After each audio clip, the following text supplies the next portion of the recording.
Hello welcome and வணக்கம். இன்னைக்கு நாம நான்வெஜ் பிரியர்களுக்கு பிடித்த கருவாடு தொக்கு தான் செய்ய போறோம். அதுவும் நெத்திலி கருவாடை வச்சு செய்ய போறோம். இப்போ வாங்க இந்த ரெசிபி எப்படி செய்யலாங்கிறத பார்த்துடலாம்.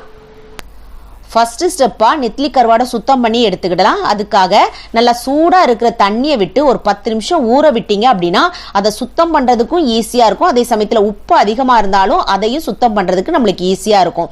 10 நிமிஷத்துக்கு அப்புறமா அதனுடைய தலைப்பகுதியும் வால் பகுதியும் கட் பண்ணி எடுத்துட்டு அந்த குடல் பகுதியையும் நம்ம சுத்தம் பண்ணி எடுத்துக்கிடலாம். நீங்கள் 10 நிமிஷத்துக்கு மேலே ஊற விட்டீங்கன்னா இந்த கருவாடு ரொம்ப சாஃப்ட் ஆகி பிஞ்சு போயிடும்.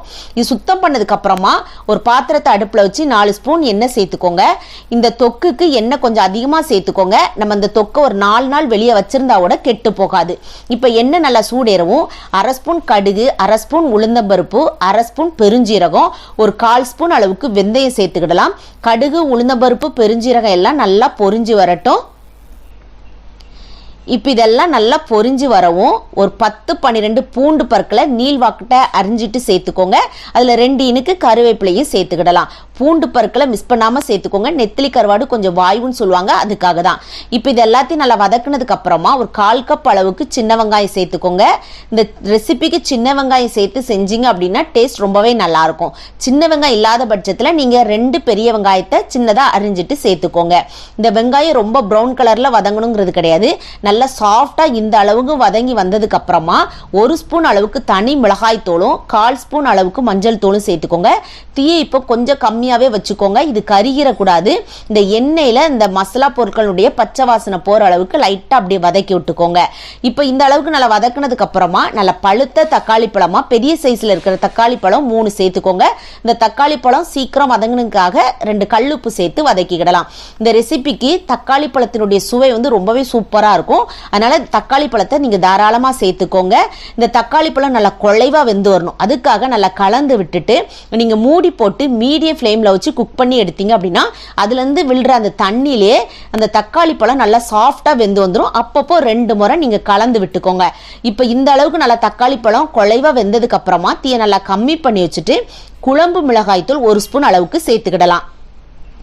இந்த குழம்பு மிளகாய் தூளே நம்மளுக்கு எல்லாமே இருக்கும். அதாவது மிளகு தூளா இருக்கட்டும், சீரகமா இருக்கட்டும், பெருஞ்சீரகமா இருக்கட்டும், எல்லா பொருட்களுமே தனியா அப்படி இருக்கிறதுனால குழம்பு மிளகாய் தூள் மட்டும் போட்டாலே நம்மளுக்கு போதும். இதை நல்லா 1 நிமிஷம் வதக்குனதுக்கு அப்புறமா நம்ம கழுவி சுத்தம் பண்ணி வச்சிருக்கிற நெத்திலி கருவாடை இந்த சமயத்துல சேர்த்துக்கிடலாம். அதுல கொஞ்ச நேரம் கழிச்சதுக்கு அப்புறமா நீங்க டேஸ்ட் பண்ணி பாருங்க உப்பு எப்படி இருக்குன்னு பார்த்துட்டு நம்மளுக்கு காணல அப்படின்னா நம்ம கொஞ்சம் சேர்த்துக்கிடலாம். ஒருவேளை சில கருவாடுல பாத்தீங்கன்னா உப்பு அறவே சேர்த்திருக்க மாட்டாங்க. அப்படின்னா நீங்க உப்பு சேர்த்து நீங்க வதக்கி எடுத்துக்கோங்க. ஏற்கனவே நம்ம தக்காளி பழம் போடும் போது உப்பு போட்டிருக்கோம் இல்லையா, அதுக்காக தான்.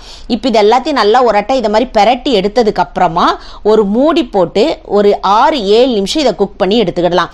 இதை நம்ம 2 விதமா செய்யலாம். இந்த நெத்திலி கருவாடை தனியா எண்ணெயில உப்பு, மஞ்சத்தூள், மிளகாத்தூள்லாம் போட்டு வறுத்து எடுத்துட்டு அதோட இந்த நேரத்தில் நீங்க கலந்து விட்டு செய்யறதா இருந்தா செய்யலாம்.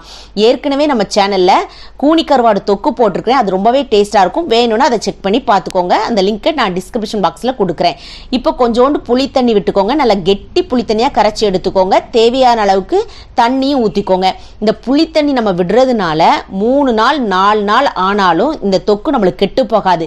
நல்லா சூடாக்கிக்கோங்க. அப்பப்போ 1 ஸ்பூனை நல்லா பயன்படுத்திக்கோங்க. அப்போ நம்மளுக்கு கெட்டு போகாம இருக்கும். இப்போ தண்ணி புளித்தண்ணியும் சேர்த்து ஒரு 10 நிமிஷம் குக் பண்ணி எடுத்தோம் அப்படின்னா இதை மாதிரி கொஞ்சம் எண்ணெய் பிரிஞ்சு நம்மளுக்கு கருவாடு வெந்து வரும். அந்த சமயத்துல வாசனைக்காக ஒரு 4-5 பச்சை மிளகாய் சேர்த்துக்கோங்க. இந்த பச்சை மிளகாவை மிஸ் பண்ணாம சேர்த்துக்கோங்க.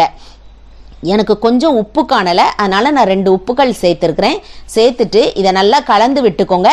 இன்னொரு 10 நிமிஷம் மூடி போட்டு குக் பண்ணோம் அப்படின்னா நம்மளுக்கு கரெக்டா இது குக் ஆகி வந்துடும். இப்போ அப்படி மூடி போட்டு வச்சிடலாம். இப்போ பாருங்க ஒரு 10 நிமிஷம் கழிச்சு இந்த அளவுக்கு நல்லா சூப்பராக நமக்கு பெர்ஃபெக்டாக குக் ஆயிருச்சு.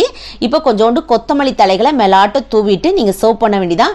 இது ரசம் சாதமாக இருக்கட்டும், இல்லை சாம்பார் சாதமாக இருக்கட்டும், அப்படி இல்லைன்னா ஒயிட் ரைஸ் கூட இதை சூடாக அப்படி பிசைஞ்சு சாப்பிட்றது கூட ரொம்பவே டேஸ்டியாக இருக்கும். இது ஒரு சிம்பிளான ரெசிபி. வீட்டில் இருக்கக்கூடிய பொருட்களை வச்சு அட்டகாசமாக செஞ்சிடலாம். இந்த நெத்திலி கருவாடு தொக்கு அவ்வளோ ஒரு அட்டகாசமாக இருக்கும். கண்டிப்பாக உங்கள் வீட்டில் நீங்கள் செஞ்சு பாருங்க. செஞ்சு பார்த்து உங்களுக்கு பிடிச்சிருந்துச்சு அப்படின்னா லைக் பண்ணுங்க, ஷேர் பண்ணுங்க, சப்ஸ்கிரைப் பண்ண கேண்டி ஸ்டோர் தமிழுக்கு மறக்காதீங்க.